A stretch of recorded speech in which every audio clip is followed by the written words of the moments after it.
Welcome to the best FPL channel on YouTube. Yes, you heard it here.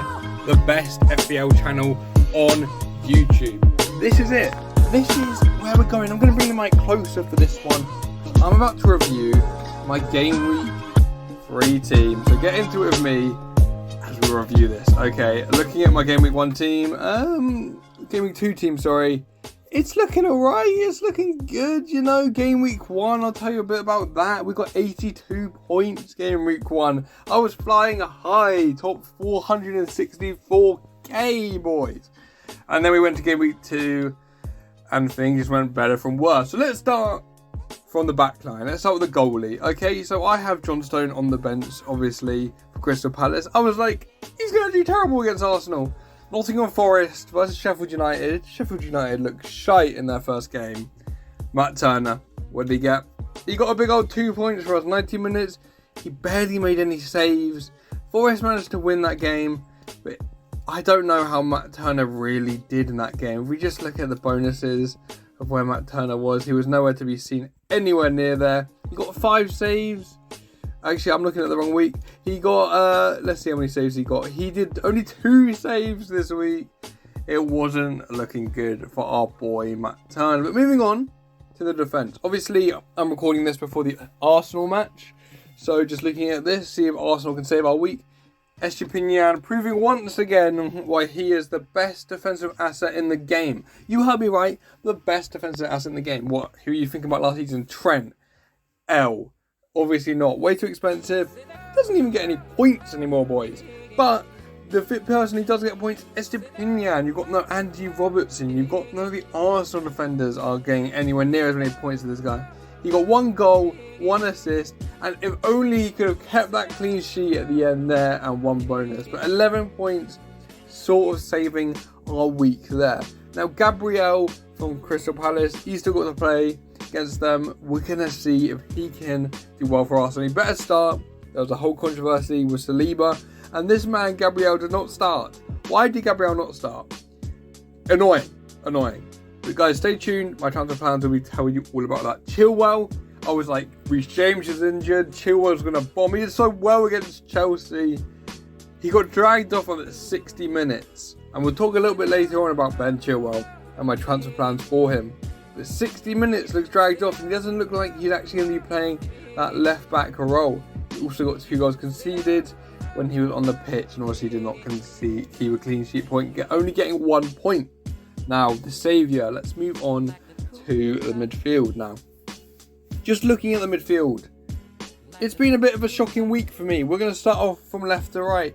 Let's start off. We've got Martinelli. Now Martinelli is obviously not played yet.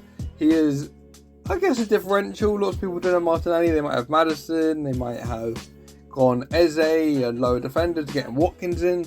But I've got Martinelli, and I need Martinelli to hit big on me for this week. And I think he will. I think Martinelli will do well. He did score in his last game. But he sometimes did look a bit isolated when Jesus is not there. Because it just seems that Nketiah doesn't have the ability to be able to play the ball to Martinelli. He can't like shift it onto his left foot and just pass to Martinelli. He just goes through Saka all the time, which cool. I mean, I'll take Saka points, but it's kind of annoying. And Havertz just didn't do that. He didn't switch the ball like I guess what they brought him in for. But yeah, we'll see if Martinelli does well. Going on from that, let's just talk about Saka.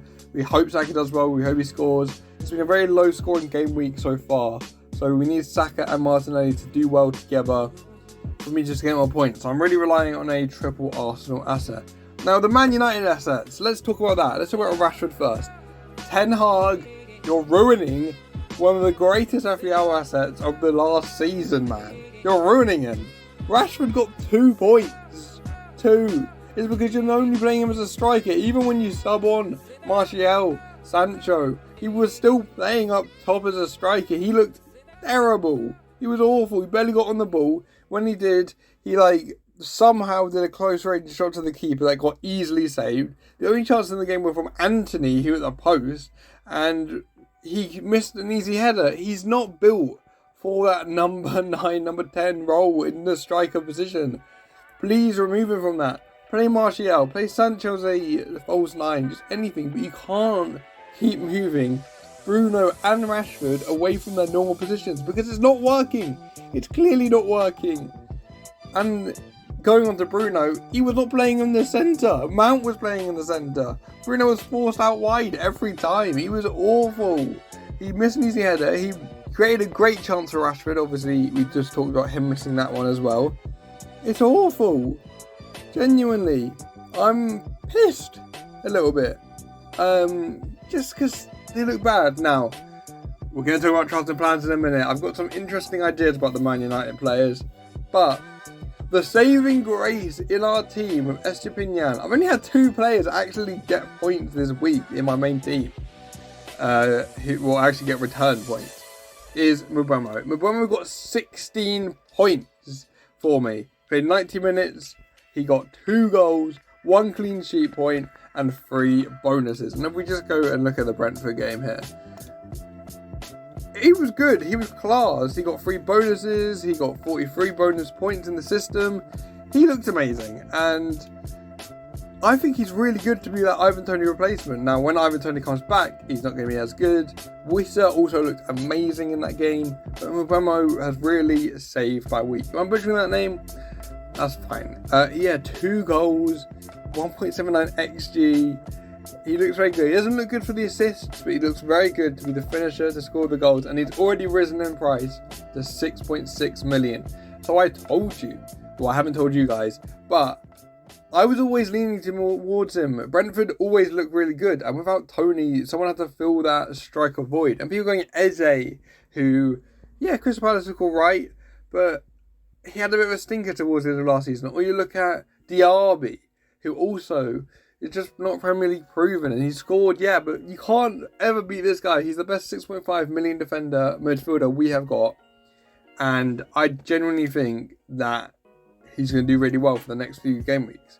Now, just looking at Brentford's fixtures here.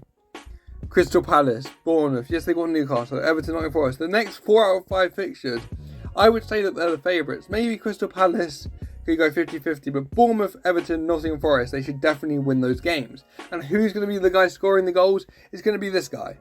So, I'm very impressed with these guys as well. No, don't talk to me on Brighton, we'll get onto that. Let's talk about João Pedro. Benched for Danny Welbeck. I mean, they won 4-1. A little bit annoyingly. Solly March, the guy that everyone got last year, who then got benched, started and scored 2. SGP now scored 1, and Matoma came through and scored 1 as well. Now, João Pedro came on for 31 minutes, didn't really do much. He got a yellow card, and it was quite disappointing. Very disappointing, in my opinion. And I'm definitely looking at getting João Pedro out, and we're going to talk about that in a second. Obviously, we have Haaland. 4 points. Haaland blanks against Newcastle. Now, I know you guys aren't going to believe me, but I actually thought that there was a high likelihood of Haaland blanking in this game week. And the reason I thought that Haaland would blank in this game week is because Newcastle defensively usually look very, very impressive. And 5-1 against Aston Villa, very great attack, and only 1-0 loss to Man City. I always thought it was going to be a low-scoring game. I actually predicted this game 1-0. And Haaland, yeah, you'd think Haaland would be the guy to score that goal. But Foden, Alvarez, they looked amazing. Grealish even can pull up a goal. Any of their midfielders look amazing. Even their defensive line.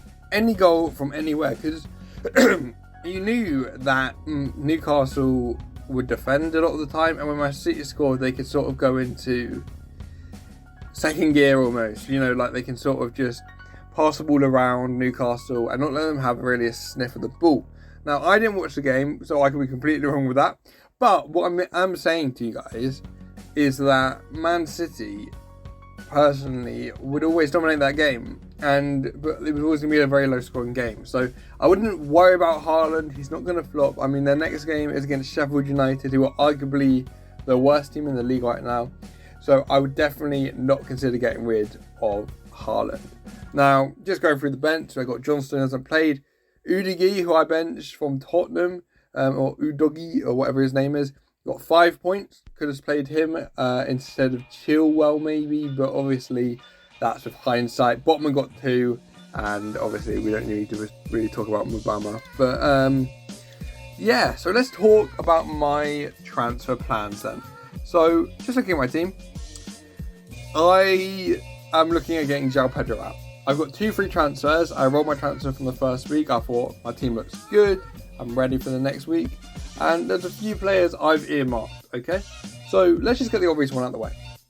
I am not going to be bringing in Salah into my team, okay? Salah scored perfectly against Bournemouth, fine.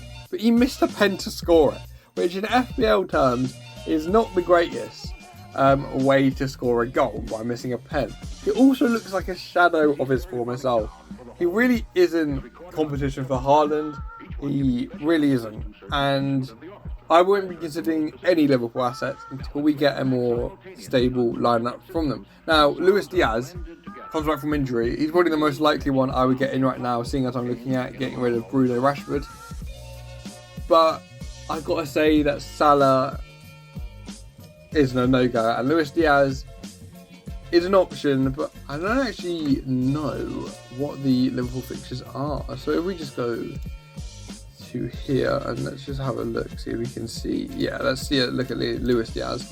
And just looking at the fixtures, they've got Newcastle next week. So they're not considering it. I think Newcastle might actually beat them next week. In fact, I do think they will beat them. So not considering any Liverpool assets. But now we're just looking at, obviously I told you, João Pedro's got to go. Now, Jackson, everyone earmarked from Chelsea. I honestly don't see the hype at all. He looked alright against Liverpool, and he looked alright against West Ham for the first half, and terrible in the second half.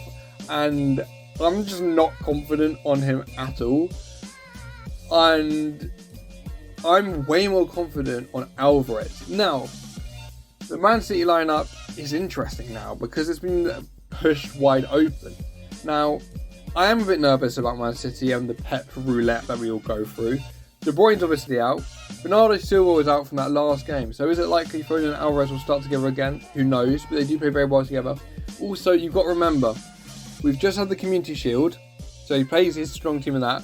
Rests a few of them for the Prem. He plays his Super Cup. Rests a few of them for the Prem. So now we're going to finally see his stronger Prem lineup. And this might sound stupid, but Cole Palmer's performed in both of those finals. So I actually think Cole Palmer has got a realistic chance of being involved ahead of one of Foden or Alvarez. So it's getting in Alvarez for João Pedro, who yes, he was benched, but obviously he's going to be played a bit more. A good transfer. I'm not sure, but I don't really like Jackson. I know he's got a lot of minutes, but I just don't really like him as a transfer. Now, just going for other ones, I could get Watkins in. If I downgrade Bruno, I could do all of that. There's not really that many good striking options. It's probably one of Jackson, Alvarez or Watkins for me. And I don't really want to get him in. I'm not going to get in Wissa or Isaac. I could get in Isaac, but Liverpool next week, still some hard fixtures. You've obviously got Awoni from Forest, who is doing very well recently. But he's got Man United, then Chelsea. Forest fixtures are absolutely horrendous. And I think it's got to be Alvarez. Obviously, Nketiah. If I want to risk it and go Nketiah, it's all. Then again, I've already got 3 Arsenal assets, so I'd have to get one of them out to get him in. He's very cheap at 5.5 million though, so that could be a distinct possibility if Martinelli doesn't perform and Nketiah performs. The problem is we're only in game week 2 of the season, so he will perform for 2 game weeks, could not perform for the next 6 game weeks, and we will be thinking about getting them out. So I'm very hesitant on that. But I definitely will be doing João Pedro out. I think that's probably one of my transfers. Now, Bruno Rashford.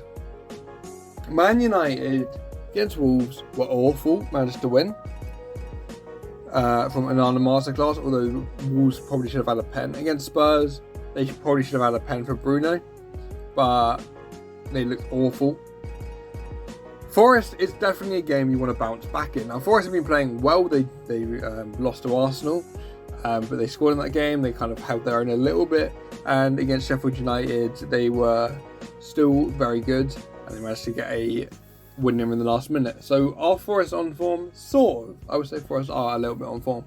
But I do think that Bruno and Rashford out is actually quite risky. I think one or two of them could do very well against Nottingham Forest. And I think that game, probably for me, is my make or break point. If Bruno blanked, I'll get him out. If Rashford blanked, I would get him out maybe. But then again, you've got Foden coming back, push Rashford to the left. I think I want to hold Bruno and Rashford for that game. But I'm actually, even if Bruno does well, I might just get him out anyway. Because he's a lot of value. And if he's not going to perform every week in and out like he used to do, it's going to be very hard for me to keep them. Midfielders I could get in. We talked about Salah. Probably not going to happen. Diaby, Mitoma. I'm just not very keen on anyone. I need another week to sort of balance it out. I mean, if Eze scores a hat-trick against Arsenal, then maybe I would lean towards Eze. But I don't know how much of the possibility that's going to be. We've got to let Roy Hodgson see if he can work his magic against Arsenal. But Jackson for Pedro or Alvarez for Pedro, and then Foden out for Bruno, in for Bruno, or Diaby in for Bruno. It's probably where I would go. I'm probably going to only do one transfer and then roll on to the next week, just to establish my team a little bit more. But that is where I am. Now, if you're watching this video, this is my first FPL video on the channel. That's my opinions on all the transfers. If you guys like that, then come and follow me on Twitter. I'm actually going to be active on there. I'm going to try and be active on Twitter and just talk a lot of shite, basically, about how I'm going to win the league. And yeah, I'm just going to try and do this. I've done YouTube a bit. I like FPL. It makes sense for me to do FPL content. I just want to talk about FPL. But yeah, if you like this video, make sure to like. Make sure to comment what players you guys will want in if you're seeing this.